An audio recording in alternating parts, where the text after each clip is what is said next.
community. Welcome back to Nick Lenz Comic Corner Classic / Non-Classics. This is episode number 2155 and Doubleshot number 2049. Got two trades and they feature both Superman stuff. Okay? First up we have is Superman, Nightwing and Flamebird, Volume 1. Yeah, you might be thinking to yourself, Superman New Krypton Collection. You're thinking, what the heck is this? Well, this came out a period of time when I was not reading DC, but I did read later. Basically, no Krypton stuff. The best way to explain it is that, simply put, Kandor, the city of Kandor, was found by Superman thanks to storyline Brainiac. That basically set up the very story, and then afterwards, they had basically sit with Big outside the North Pole. Things were doing perfectly fine, and then Reaction decided to murder Supergirl's father. So, as basically retaliation, because of course they want Reaction to turn over to him because basically they want to try him for murdering their leader. I guess they didn't recognize their authority, so the Kryptonians launched a full-scale attack on Metropolis to get Reaction. And it received such negative backlash toward them, they decided to basically say, screw you. Well, not saying the comic, basically. It's like, so basically, they basically found some technology to form a planet, New Krypton, which is formed just barely outside Earth's atmosphere. And basically, here's the thing. All the countries, basically, it was a public declaration where all Kryptonians are banned on Earth except for Superman. For some strange reason, only him, and apparently his cousin basically is not immune to this. I don't know why. So, basically, all the Superman books do at this period of time, Superman himself would not go by Superman in the storyline, he would go by Commander L, and he worked directly under General Zod. And the reason why he did this was so he can keep an eye on General Zod. Anybody thinking, if Superman's into Krypton, who's taking over his books? Well, in the case of Action Comics, it was taken over by his adopted son, Chris Kent, and a woman who basically went by the name Nightbird. Yeah. Here's the thing about Chris Kent. Chris Kent is the son of General Zod, who Lois and Superman decided to adopt as their son, Chris. Yes, and fun fact, he does exist in the current continuity, but there's no mention of him being adopted by the Kents. Nope, does not exist. Now, apparently, he was last seen by them. He made his debut in the story in The Last Son. The storyline was done by the late Richard Donner, and he got aided in the Phantom Zone. So he took up the name Nightwing, and of course, took up the name Flamebird as a nod to the old Krypton heroes, Nightwing and Flamebird. Which, fun fact, did you know this actually was also lose inspiration for Dick Grayson of the name Nightwing? Now you might be thinking though, did Nightwing have a comic published this period of time this issue came out? I think his book had just wrapped up, and they probably didn't want confusion per se. This book is the first trade that collects their run. Yes, this book collects issues from Action Comics 875, 870, and the 12th annual, which yes, it does collect the whole thing here. And Super Secret Files Orders number 2000, year 2009. Excuse me. Mostly put, it's basically their story. This is just their first time as basically, well, now they are the stars of the book. Superman himself does not really appear in these stories at all. Not really. Mon-El does. You might be curious, though, who took over the Superman book if these took over Action Comics? Mon-El did. Yep, Mon-El took over the book, and he decided to start a relationship with the daughter of the Guardian. And by the way, it was revealed at the end of the run that she got pregnant with his child. And it was never resolved because the reboot basically happened not long after that. Now, the storyline is called The Sleepers. Also, this period of time, General Lane is the main villain of the New Krypton storyline. Not General Zod, General Samuel Lane, Superman's father-in-law, because he hates aliens. He is super paranoid about them. That contrasts basically new continuity where he has no problem with it at all. Here he basically is like, he hates aliens. He thinks he's like the righteous one because he's basically part of the U.S. military. And he thinks aliens are a threat to the country. Yes, that is how General Lane was written this period of time. And also they got hunted by, and of course, This storyline here will lead into a storyline where they look for Reactor with Supergirl, and later on lead to another storyline, which was called Codename Patriot, which is basically with the assassination of a guy called Codename Patriot. But the first story of this stuff, it's really good. And the annual, just more stuff here. And there's also implied a bit of a romance between Chris and the woman who's Flamebird. In case you're curious, though, who is Flamebird? Her real name is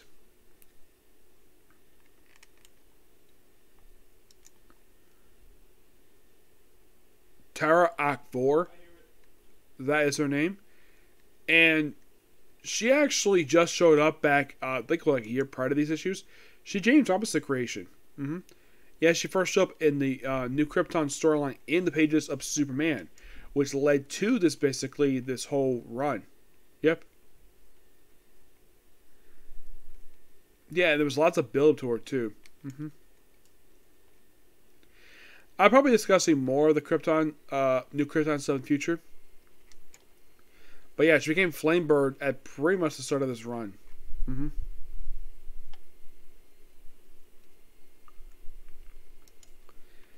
Yeah, 875 is basically where she took over as Flamebird.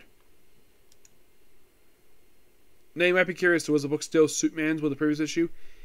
Yes, it was. Oh, by the way, they also briefly brought back the old diamond numbering from 1990s for a New Krypton storyline. But this stuff here is really good. In case you're curious, it's written by Greg Rucka.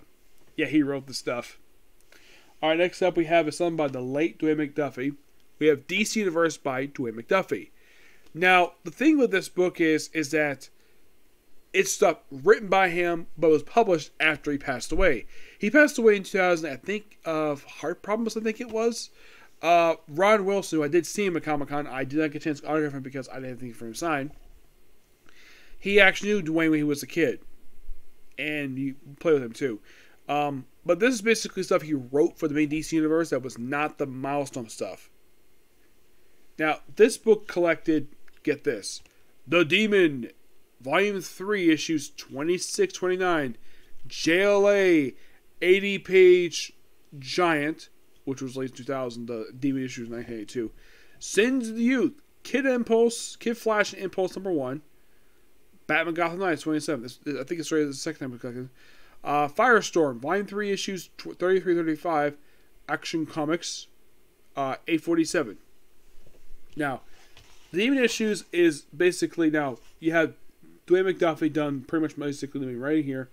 Artwork, there's a lot of art. You have Val Shimitz, Gordon Pichel, Eric Battle, Angel Agusa, Diane Cohen, Dan Jurgens, Ken Lashley, Pop Man, Renato Gasso, John Paul Leon, Bob Smith, Dennis Reller, John Dale, Dick Giordano, Paris Rollins, James Marzera, Rob Shell, Rob Randall, and Steve Bird. Wow. Now, basically, the whole Demon issues, it's basically all about running for election. Oh, in case you're curious, though, this run for Demon was actually the longest of the entire series. And you're thinking, really? It was? Yeah, it was. It was the longest run in the history of the Demon ongoing of all the volumes. It lasted 58 issues. The previous volume was a 4-issue miniseries released back in 1987. The first volume was done by Jack Kirby. Released from 1972 to 1974. And of course, the second one was released 13 years later. And this volume was released roughly about 3 years later. Lasted almost 5 years. And if you're curious, though, about this run, this managed to last for another about 30 more issues before it being included. Yeah, there's a lot of political stuff when it comes to Demon. That's basically what the political asylum. It's called political asylum.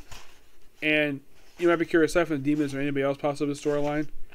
Well, no. It just basically him, bunch of random stuff. The artwork is fine. It's all in 90s, but I do like the artwork. Reminds me of the artwork they had. Oh, they do have one per show.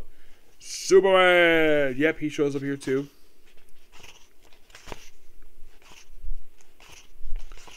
And after they do this storyline here. By the way, he's not one of the presidents with somebody else. The 80-page giant, he actually wrote the entire... The story is called Communication Error. And I think he would write pretty much the whole story of this one. Because this was basically JLA in, like... This is from the JLA Grant Morrison era. Because basically we have Steel and Aquaman. Just doing communication stuff and... Well, just short story there. And then we jump over to... I think this is...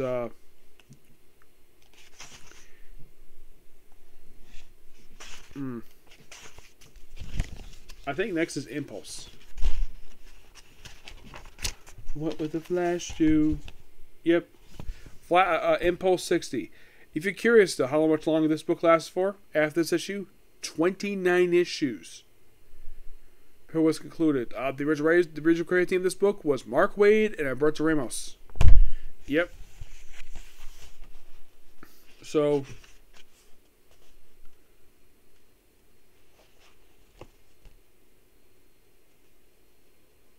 It's basically, it's kind of like a drug issue per se. It's a okay issue. Another comment I'm grabbing home out here.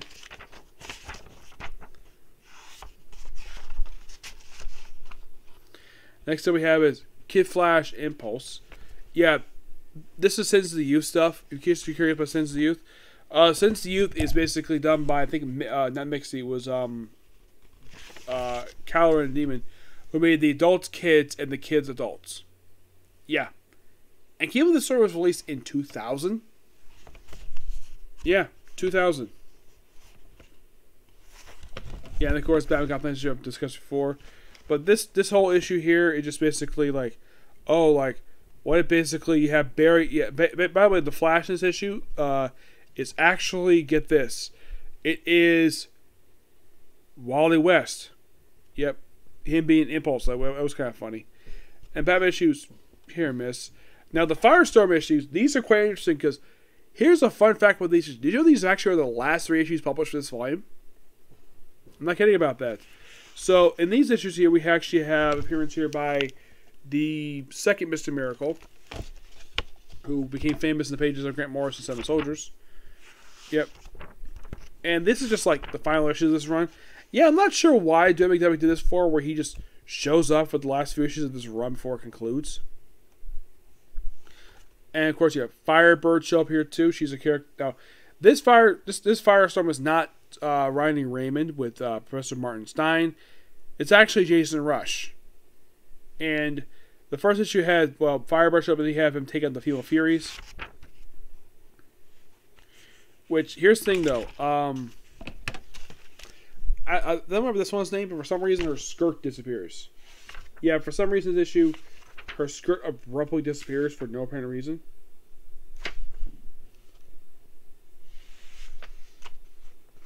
Yep. Don't know why. And then we have, yeah, her skirt disappears, and then we have Mr. Miracle is like, and she's like, so you can only teleport me if I allow you to touch me. And of course I'll beam at her. And my money's on you. And smacks her butt like, who dares? No. First I say, knock, knock. Then you say, who dares? I will kill you for this, for this miracle. And here's the thing. He put one of his antagonists on her butt, and the way he did it is he's to cover up her crack, which I thought was so hilarious. I mean, what a great censorship basically the fact she's not wearing a skirt. Yeah, as for what happened to the skirt, it's kind of weird though. It's like the whole issue, she's basically supposed to be wearing this skirt, and the skirt just disappears. With no explanation. Yeah. Yeah, and then we have Stompa fighting Orion. Yeah. Good job, Stompa. You got beaten by the son. You got beaten by your boss's son. Yeah, Metron showing up here. Then Kelleback shows up. Yeah, it's almost like Dwayne McDuffie was trying to pay tribute to New Gods with the trying to pay do a Jack Kirby tribute. Yep. Yeah, and with this 3-parter wrapped up, they pretty much wrapped the series up. Yeah, and I think after this, he popped up to page 52 afterwards. Superman 447. The only this is Action Comics 447. I'm not really a big fan of the artwork. It looks kind of gushy. Yes, the way he draws faces here. Mostly put just like a domestic family issue. It's called Anthem Zero. I do like how Superman's cape is drawn. The costume's drawn great. The face is like, it's like way too realistic. It's mostly put just Superman showing a guy around. I think it's supposed to be just showing a guy around. Just it's an issue where Superman is not exactly the star of this issue. It's basically all this one-shot character. And you might be curious though, what is this issue collecting for? It's 847. Let's see. I'm looking up right here. No, this issue had never collected before. Nope, never has. If you're curious though of why this wasn't collected, I have honestly no idea. No, seriously, I have no idea why. It just wasn't.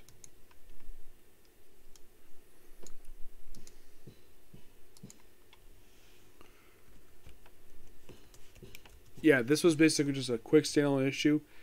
It's strange though because Dwayne McDuffie does his only issue, and the very next issue is called Redemption, 2-parter. Yep, which this 2-parter is also not a trade either for some strange reason. But 850 is. Yes, 850 is.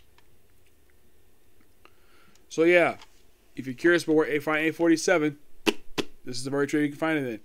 Dwayne McDuffie does an okay job. I'd say probably the best issues in this book. I think the Demons issues are interesting to say the least, but I love the Firestorm issues. Impulse was actually pretty good, and I kind of like the Action Comics one because it's just a standalone issue, and they do have a couple. The book does say they do collect. Oh, they also collect from Static Shock Special Number 1. Not really. They basically collect 2 pages. It's basically do a 2-page tribute to the guy. Yep. But this book is really good. And if you're curious though about Dwayne McDuffie, like, were these comics that he worked on for this book, were these like the only books outside the Mouse books he worked on? Kind of yes. The other book he worked on that's not in this trade here is actually his Justice League issues. But these are some of his more standalone-ish issues. They also have in here, there's also an issue he did for Legend of Dark Knight, which I have discussed this before. It's called Blink. Yep. So, yeah. It's basically the Blink.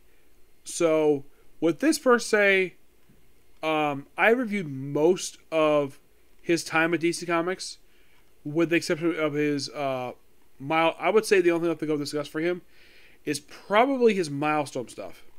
Yes. I'd say for outside of the Milestone stuff, everything is all done with this book.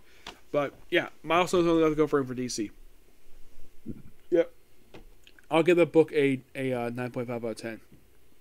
Okay, so that's that particular review. Next up is going to be a review for Revolution. Okay, next video. Actually, next camera. Then Revolution. Okay, next video. Bye.